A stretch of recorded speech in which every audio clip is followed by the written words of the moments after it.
Bonjour tout le monde, Mathieu Laflamme de Gestion locative Check-in. Aujourd'hui, un petit vidéo éducatif afin de faire suite aux vidéos qui est apparu il y a quelques semaines où est-ce qu'on disait comment vraiment gérer les attentes des invités. Aujourd'hui, le deuxième ingrédient de la recette magique, comment les surpasser les attentes.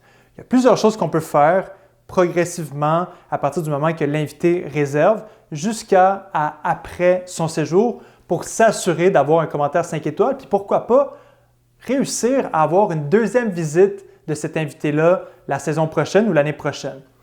De notre côté, chez Check-in, ça commence environ 24 heures avant l'arrivée des invités. S'ils nous écrivent quelques jours avant, une semaine, pour demander une arrivée hâtive ou un départ tardif, on va toujours leur demander de nous écrire 24 heures avant leur arrivée ou 24 heures après ou avant leur départ. On essaye de s'arranger le plus possible avec les équipes d'entretien ménager pour offrir gratuitement des petites arrivées à 14 heures au lieu de 16 heures ou des départs tardifs à 13 heures au lieu de 11 heures. Si vous pouvez vous le permettre, peut-être que des fois, c'est un petit message de plus à l'équipe de ménage, mais pour des invités, ça peut valoir tout l'or du monde, surtout quand tu as une famille avec un bébé, il faut que tu le nourris ou bien tu veux éviter le trafic le vendredi en arrivant à 14 heures au lieu de 16 heures. Bien, vraiment, ça peut changer du tout au tout le séjour d'un invité. C'est sûr que quand vous réussissez à l'offrir à l'invité, bien, mettez l'emphase sur « Il me fait plaisir de vous offrir gratuitement cette arrivée hâtive. Je me suis arrangé avec l'équipe d'entretien ménager pour que ça arrive. » Graissé, épais pour que l'invité réalise que vous avez fait ce geste-là pour lui. Ça, c'est avant le séjour. Pendant le séjour, dès l'arrivée, nous, on a standardisé il y a 1 an ou 2 là, les cadeaux d'invités.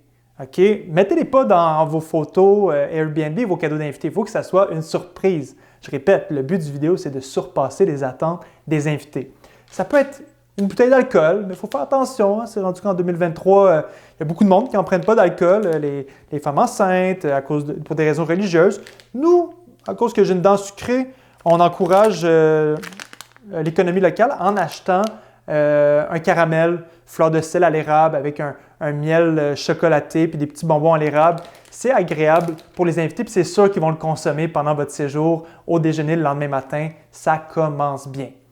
Aussi, on veut surpasser les attentes des invités. Il faut vraiment qu'on fournisse tous les essentiels alimentaires sanitaires de base puis pourquoi pas plus. Ici, on fournit le café, les copes de Keurig, les sacs de poubelle, ça va de soi, mais il faut vraiment s'assurer que tout soit en place puis que les invités n'aient pas besoin de chercher.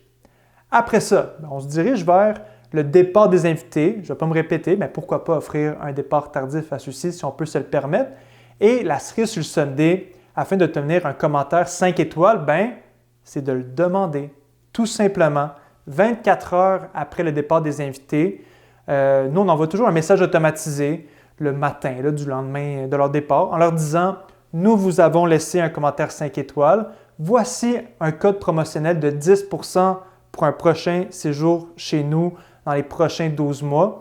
Il nous ferait plaisir de vous recevoir. Merci d'avoir accepté les règlements de la maison et de les avoir respectés. Ça nous ferait chaud au cœur de vous recevoir à nouveau. » Les invités, en voyant ça, je ne sais pas pour vous, mais je me sentirais un brin mal de laisser un 4 étoiles, surtout avec tout ce que j'ai dit auparavant, l'arrivée hâtive, le petit cadeau, les petites attentions. Puis, je vous ai gardé un petit bonus pour la fin.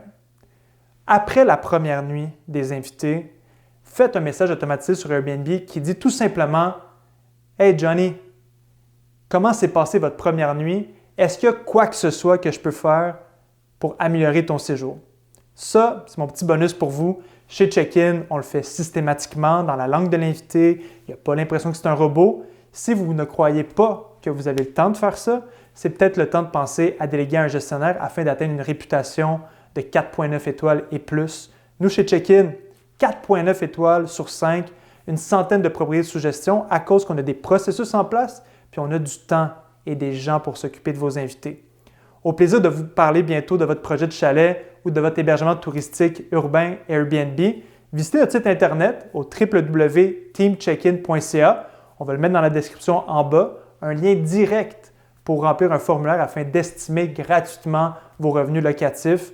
Il n'y a rien d'obligatoire, on fait juste jaser. Puis pourquoi pas, si ce n'est pas cette année, peut-être l'année prochaine, vous allez être rendu à l'étape de déléguer, profiter de la vie et d'offrir à des experts la chance de gérer votre chalet locatif. Au plaisir de se reparler bientôt. Passez une très belle journée.